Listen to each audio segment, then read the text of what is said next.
Hi, so good morning to everyone here. My name is Joy Shapiro. I am the current IFMA Boston president, and on behalf of the board of directors, committee chairs, and volunteers who are orchestrating today's carbon neutrality information share, I'd like to thank you for joining us.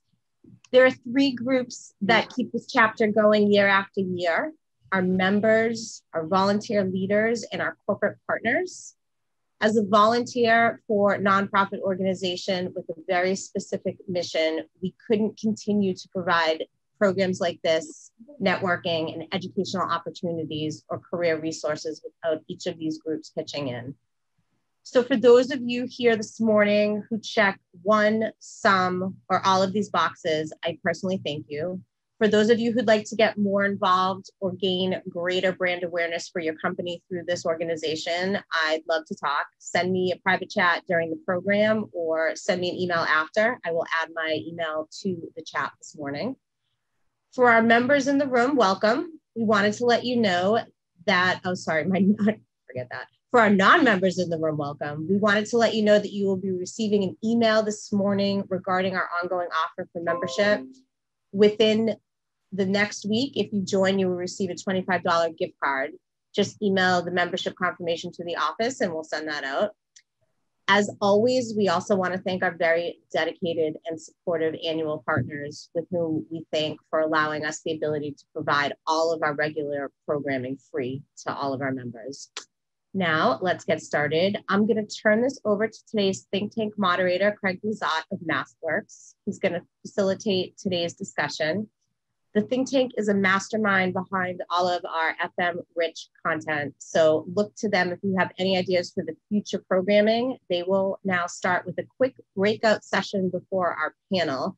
And I am just going to put it in the chat so everybody has it when they get to their breakout. Did I do that? Yes, I did that. Look at me. Look at that. Wow. So it may disappear when you get into your session, but Allison can push it out once we get there, right? Yep. So let me jump in with a quick preface on. Well, first, thank you for having me and letting me chat here. I am not an expert in this area, so I will start with that. We've been working on this for a couple of years, so we've made a lot of mistakes along the way. And when this idea came up, I thought it would be good to share what we've learned and also hear from you guys as to what you may be doing, and hopefully we can learn from you. So the first, as we went through kind of our progression here, we first started with measuring our greenhouse gas emissions, and that's might sound fairly easy, but we have a global footprint and it turned out to be fairly complex. So that was our first breakout question. Wanted to, as you go into your groups, chat about, at your different companies, are you thinking about measuring your GHGs? Do you know what GHG, what it is, what it means? If you're going to do it, are you going to start locally? Are you going to start, try to eat the whole apple at once and do it globally? And if you are already down that pathway, what challenges have you faced? I know when we started, one of the biggest challenges we faced was data management and data collection. There are, thousands, hundreds of thousands of pieces of data that we have that make up, all the math of the analysis that we need to do to come up with our GHG emissions. So that's kind of the idea in the first breakout session. And I think we'll go away for maybe 10 minutes chat and then come back, and the different groups will have a moderator or person that will talk about where you ended up. Does that make sense, Joy? Makes sense to me. I didn't screw it up yet. I don't think so. Excellent. Good job. If you did, nobody knows. Good. How many people per room are we thinking? There's 20 people on the call right now. 5? 5 per room? 5? Okay. Perfect. I will see you all in about 10 minutes. Okay. Does each group want to, have someone that was maybe taking notes or keep a track of what they said, report back to the overall panel? Do you want us to just put it in chat, or do you want us to verbally summarize? I think we talk about it because I think it may resonate and people may absorb more. And I guess I'll kick off with our group. And we kind of, as you opened up, Craig, the ask is a lot easier said than done. When you're tracking direct and indirect emissions, when you have owned buildings versus leased buildings, especially when you get into the international side of things, it gets even more challenging. And when you get into pro rata for rent, you really don't have that square footprint because you have multi-tenants. So definitely challenging. And we had some conversations on one individual had solar or considering doing solar at the facility. And then I don't want to say it was the upper management team had cold feet, but it sounds like they started to question, what does this look like if from a resale value? Does it add? Is it a positive? Is it a negative? So I think back to the, carbon and greenhouse gas emissions, we started to say on some of the lease locations, we're starting to see people prefer to see the Energy Star. They're looking for that emblem at the front of the building. Is it LEED certified? So, but to summarize, the caption was the greenhouse gas emissions and how do you properly measure that?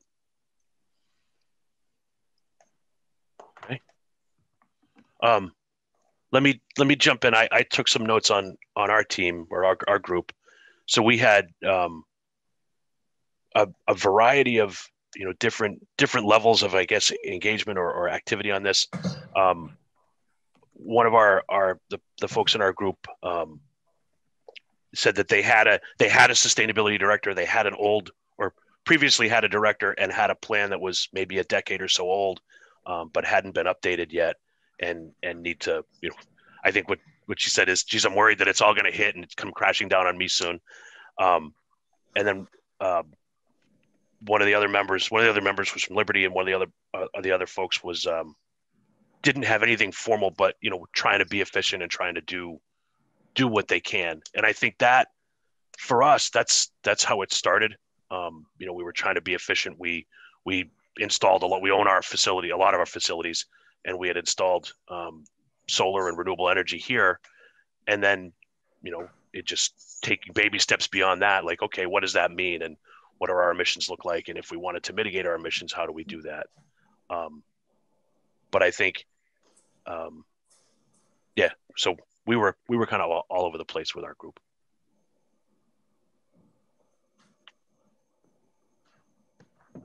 Who else was on a team?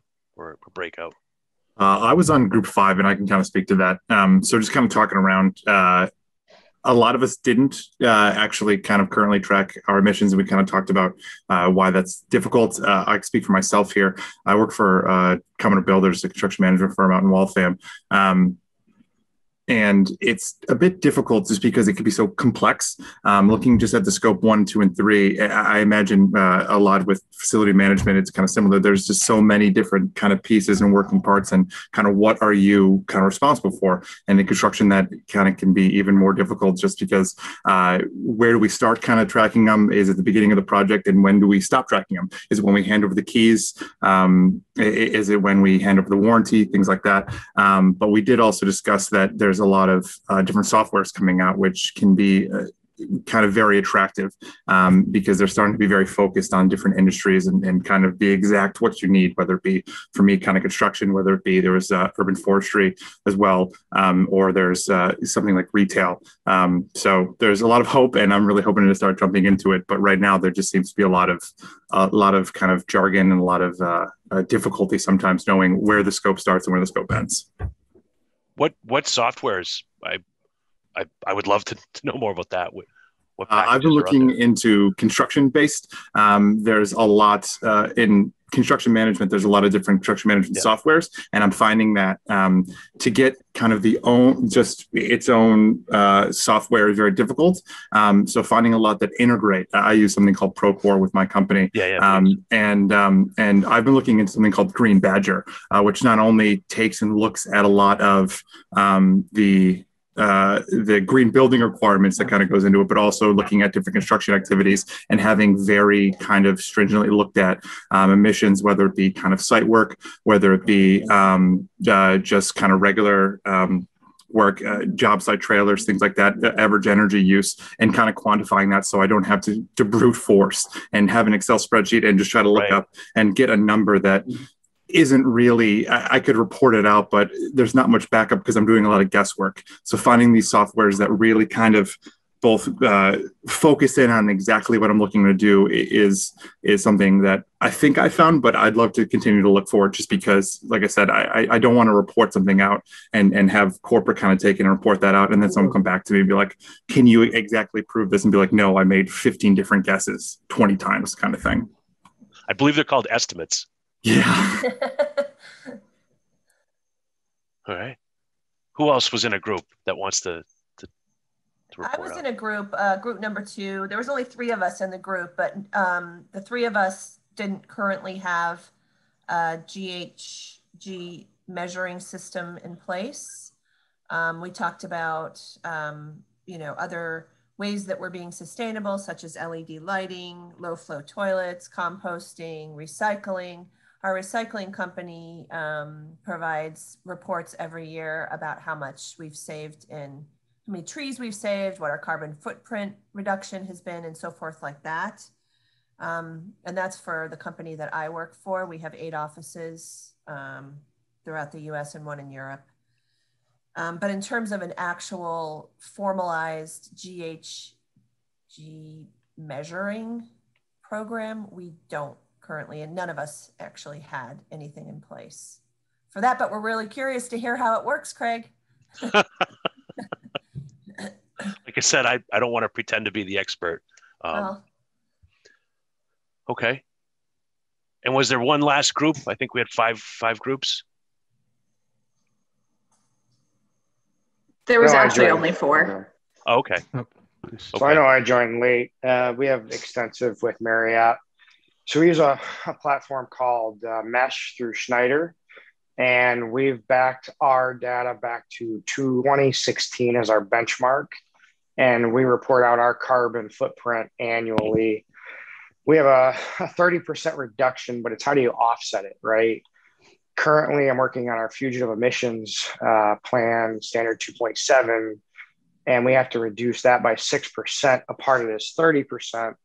But as you can imagine, tracking refrigeration and emissions and what do we have for contracts, replacement, we're putting all that together right now, or I am, but certainly we report out annually what is our reduction. We look at the condition, square footage, and everything that goes along with that from a utility perspective.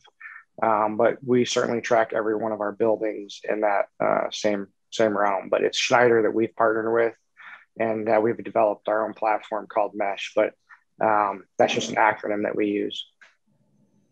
Nice. There's Frank, and that's a good point too, because you're right. We just recently started reporting annually, and I guess, did you guys get to the point of RECs, the renewable energy credits? Because I think eventually, depending on where you are, you get to the point where there's nothing else left, and you don't really have an option. Correct. You have to offset it, right? Mm-hmm. So, our late CEO Arnie Sorensen, who passed away.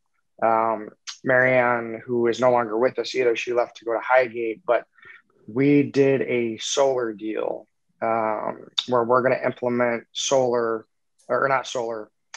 wind across the US at, I think it's about $1 billion project, but You're absolutely right. You have to offset.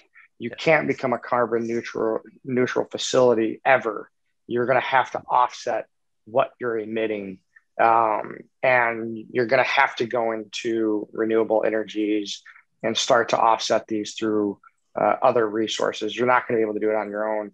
We just emit as a building, right? Or in real estate, that's just what transpires. So depending on the size of your company and what they're willing to invest in, you have to find ways to offset it to come down. A lot of us that are in the facility management world, I think it's China followed by the US as the worst culprits, and buildings make up a significant majority of those emissions. Well, and they hurt us, right? With the waste stream, that's hurt us. We can't, it's become more difficult even to reach these goals. And when you look at some of the policies that the states are rolling out and what they want to become carbon neutral by X date, it's only compounding it. We had a 25-year plan, but now that's going to change. One, because of the pandemic. And how do you benchmark a year that completely went away? And then same thing in 21. We're not occupying our buildings or operating them that we once did pre-pandemic. And those are just creating even more anomalies and variables that we're trying to overcome and actualize. So when we go to report out, it's going to be a little bit of a false pretense of what we were able to accomplish, because as you know, our industry was devastated, and we weren't occupied or we were shut down. So we saw fantastic energy savings, but it wasn't because we did anything different than shut them down. So there's some of that plays along, and I don't know what that's going to do overall from a U.S. energy perspective. Allison, I tried to just chat out the next set of questions. Did it go to everyone? Or can you do that? I can put it in the chat. I don't see it here, but I can certainly put it in. I guess I'm not allowed to chat to everyone. Frank, kind of building on what you just said, we had some efficiency goals in mind. We're pretty efficient already, but we said, hey, we want to do these 10 things and try to, we estimated that it would improve our efficiency by 5 to 10%. So that still means that you have 90% of your emissions are going to still be there. So your point about you have to offset, at least right now, where we need to buy electricity. We all have buildings. We all probably run computers and chillers and all that stuff. The power comes from the grid. Someone making that power generates GHGs.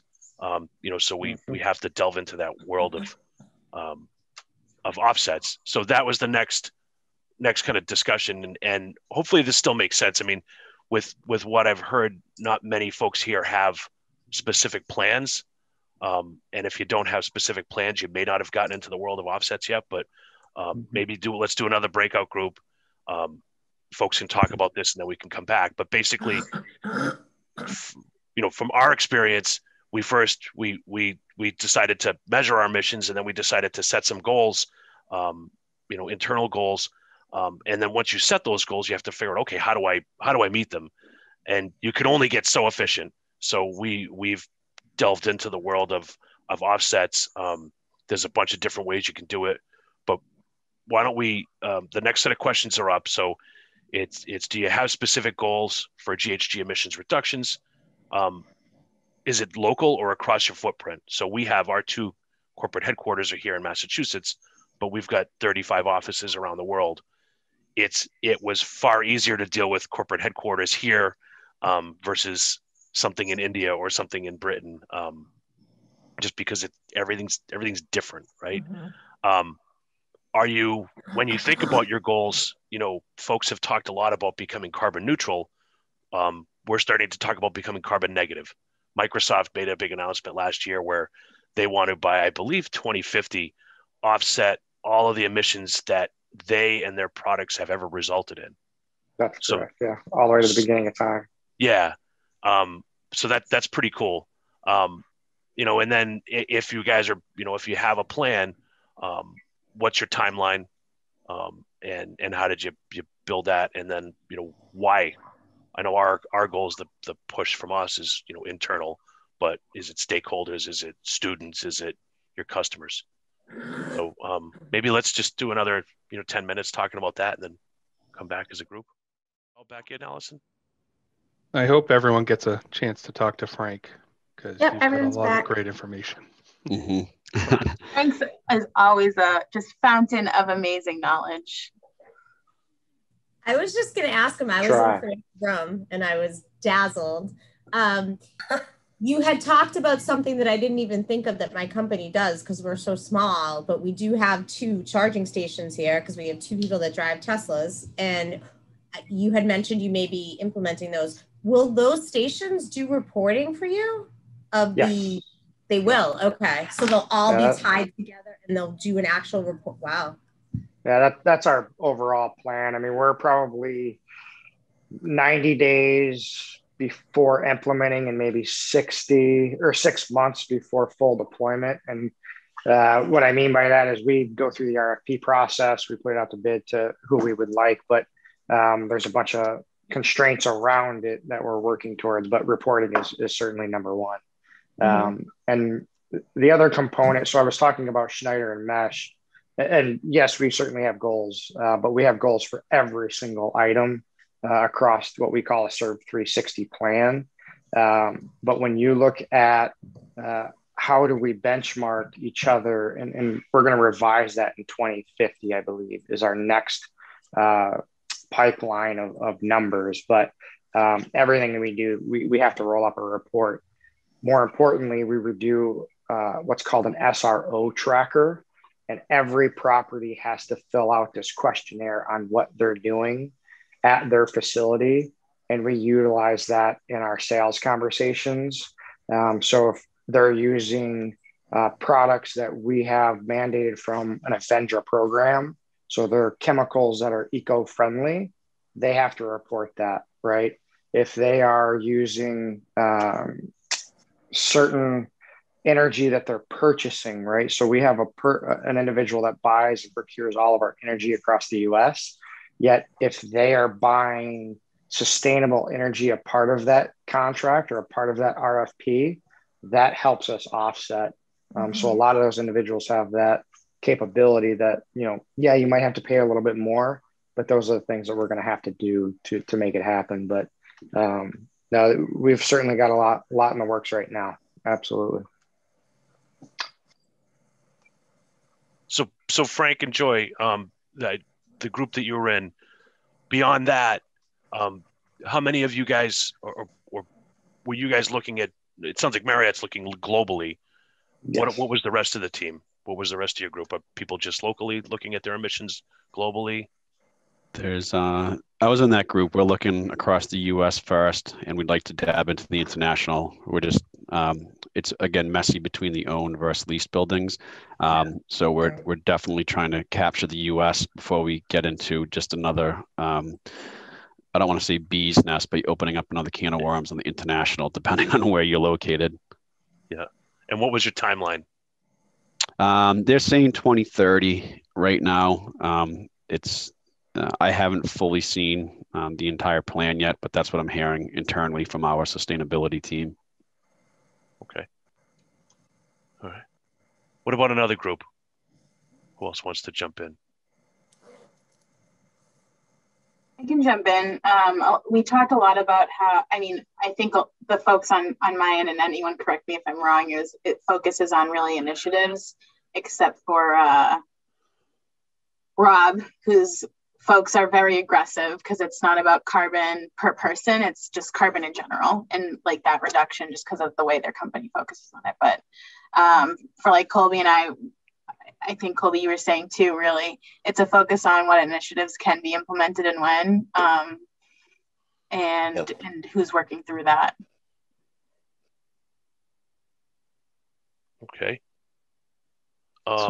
So I think with the initiative aspect, I think a lot of companies have done that, and really to get the full on tracking, you need someone in that sustainability role that data can roll up to and track consistently. Because again, in facilities management, we've been tracking energy and aspects of it and maybe some waste for years. But if you don't have that key role, it is hard to really report out on anything, because you're one consistent place to track that. And whether you end up getting software or not, you have to show that before most companies would be allowed for that investment.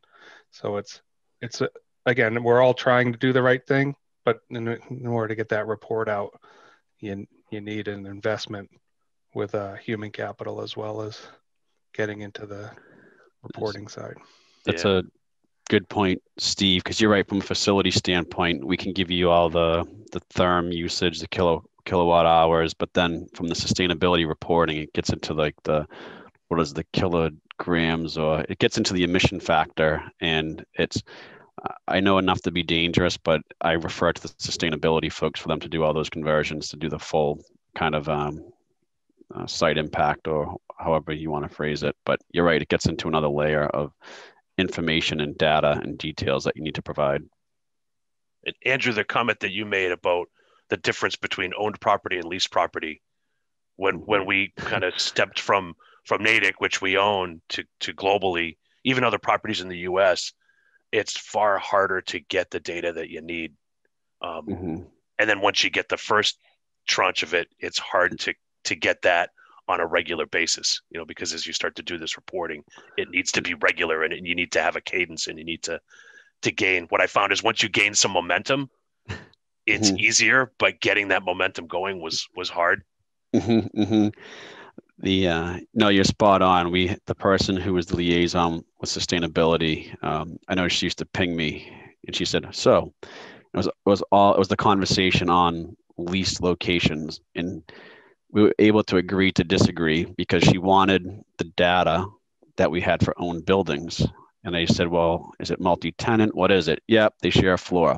And I said, I understand what you're asking. However, we can't provide that information. Right. You're going to have to work with the third party to see how that lease specific setup, is it cost per square foot? She's like, well, I can't use that. I need to use this. And the conversation was to try to educate someone who's not as familiar with it, to let them understand what the ask is, and they're going to get to a happy medium, but it's not as straightforward as they would have liked. Yeah. So I don't think we won't have enough time for another breakout, but just the last kind of set of questions or topics. So some of this offsetting your carbon emissions, at least, some would say it comes with a cost, and whether that cost gets recovered over the long term, that can be, I guess, debated, but you need some pot of money to get started with some of this. And I wanted to throw out there,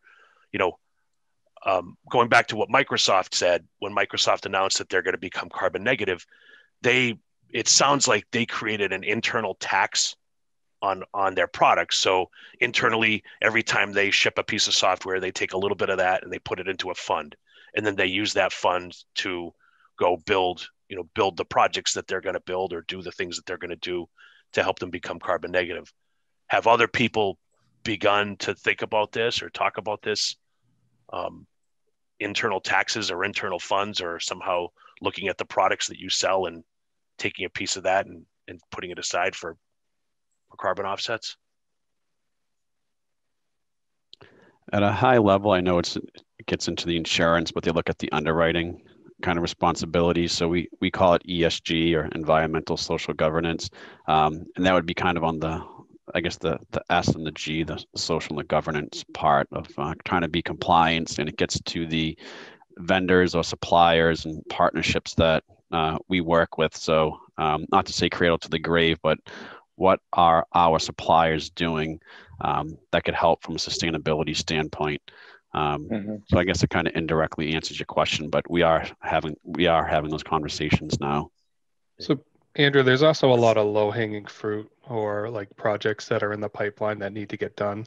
So it's just changing your lens a little bit to say, how can we make it that much better? And if it increased cost 10%, with that new lens, is that something they're willing to do? Because in the long term, they'll get their payback and hit their other goals. So with enough low-hanging fruit, I don't think we're looking at a tax on any of that, but I'm sure there will be a time where that will come back. That, and when we talk about utilities, you can make it'd be an increase in cost, but is it solar? Is it wind? Is it hydro? You can get these supplier contracts where the energy is clean or renewable, for lack of better words. I know the other part of this that we've started to think about following, at least. And so Massachusetts just passed some laws, I believe, this summer about the state becoming, reaching carbon, or establishing and reaching carbon neutral goals. And I believe, I think the laws are passed, but there's no regulations written. But I believe that they're going to end up taxing. There will be taxes on the energy that we buy in Massachusetts. And one of the things that I'm interested in figuring out is if say MathWorks or Marriott or any other company, if we are carbon neutral, if we're getting our energy from cleaner sources, or we're offsetting our emissions, do we still end up paying those additional taxes to the state? I don't know if anyone's figured that out yet because it's all new, but that's something that I think, I'd like to think about, and we'll start to track. I think it's probably years to come before we figure all that out, but I think it'll probably be a combination between incentivize and penalize. Yeah. And that's the carrot, I guess, that we'll be chasing. Yeah.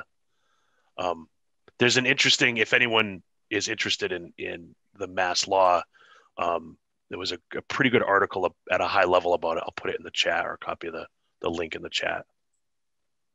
I would also take a look at New York City, because they are going to start to fine commercial buildings that are not energy efficient by X date. So I would venture to have all of you take a peek at that. It's one of the markets that I cover and states that I cover, but they will start getting penalized if they're not within certain constraints based on the size of their asset in their building. So they are going to start finding quickly. Right now, And have they established reporting standards, Frank?